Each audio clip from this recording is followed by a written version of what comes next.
A certain future awaits me.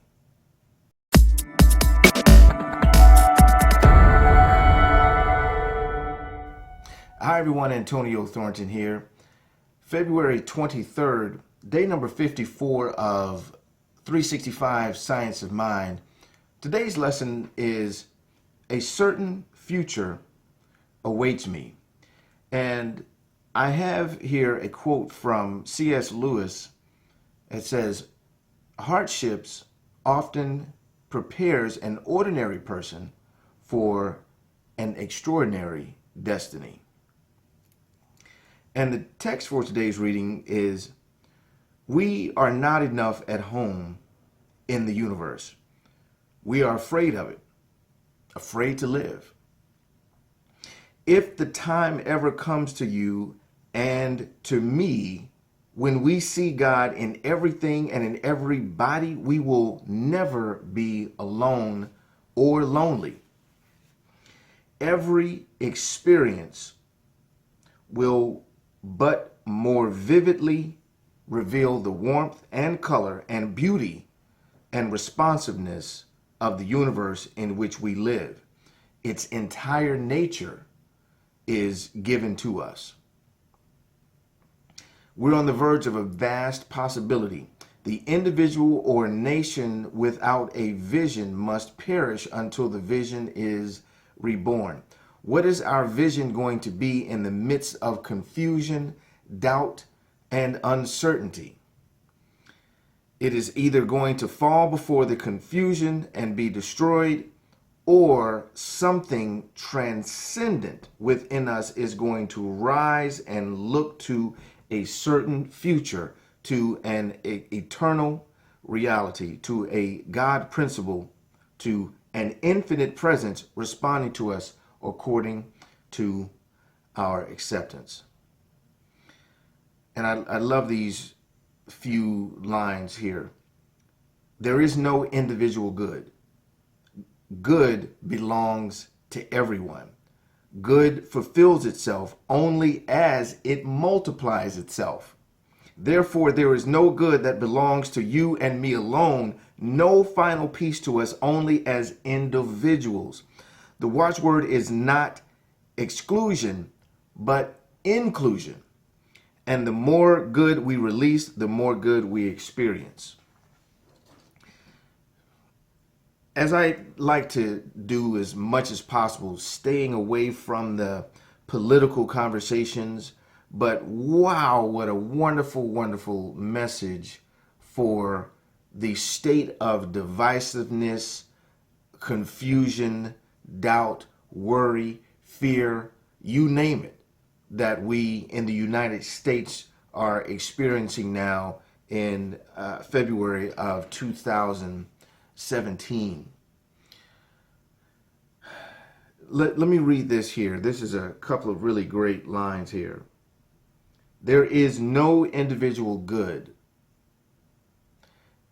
And if you can imagine going off into your own space, into a room with no other person in that room and no other possibility of anyone coming into that room but you, imagine doing good in that room. That good does no good to you. Good is only a reality when it multiplies itself. Therefore, there is no good that belongs to you and me alone, no final piece to us only as individuals. And I'm going to throw in another word here to really bring this home. There is no individual God. God belongs to everyone. What about that? Miss Jackson, if you're nasty. See, that right there, my friends, is what really shifts the mindset of some religions who feel they have the rights to God. They have the what am I trying to say here? They feel they have the copyright, if you want to call it, on God. We're the only ones. And how much of a farce is that? In that God does not belong to a certain set of people. And that belief is where the confusion and division comes from, is those folks believing that they're the only ones who have this special relationship with God. I think this lesson in itself is so powerful. I'm looking for another text while I'm speaking here, because I really feel this lesson speaks to where we are and what we're doing in the world now. And here we go. Let me see if I can find this other passage here. What is our vision going to be in the midst of confusion, doubt, and uncertainty? And let me read the line right before that. The individual or nation without a vision must perish until the vision is reborn. And then going into that same sentence is, what is our vision going to be in the midst of confusion, doubt, and uncertainty? It's either going to fall before the confusion and be destroyed, or something transcendent within us is going to rise and look to a certain future, to an eternal reality, to a God principle. And what that's telling me is that it's up to us individually. It is up to us individually to make that decision, to take on, as we hear people say, and not really living, if you will, but taking on the reality of being the change that you want to see. Being the change that you want to see. It's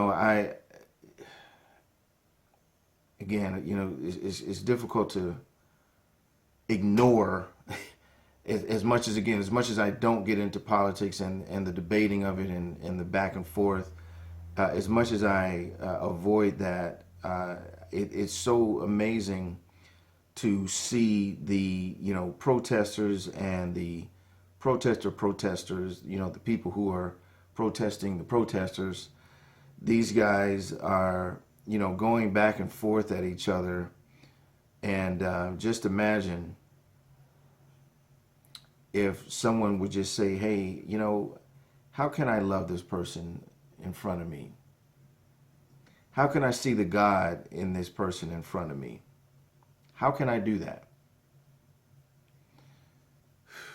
How powerful would that be? I couldn't find the other passage I was looking for to read, so I'm going to go ahead and move into the meditation and affirmation for today. And if I do find it at another time, I'll come back and populate that in the comments section below. But I'm going to go ahead and jump into the affirmation as we always do. We're going to take a deep breath just to center ourselves and put ourselves in a spiritual and mental, emotional receiving space. And as I say the affirmation in the first person for myself, I welcome you to also take it on and find your own truth in these words. So we'll take a deep breath in and let it out.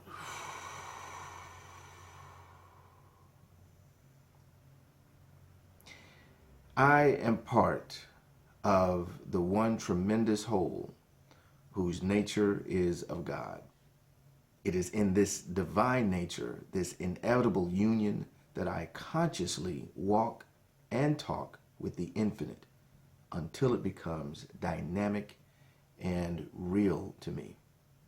I am thankful for every opportunity to let God's life be expressed through me. And so it is. Awesome lesson today.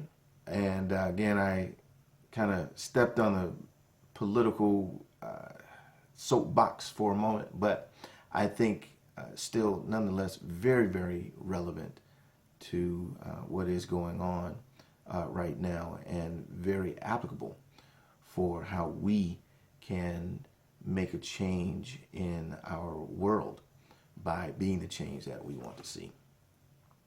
With that said, I'm going to go ahead and wrap up today's lesson. Always like, share, comment, and I look forward to seeing you guys on tomorrow's lesson. And that's going to be day number 45? 55. Wow. 55. Day number 55 of Science of Mind 365. Look forward to seeing you guys tomorrow. Take care.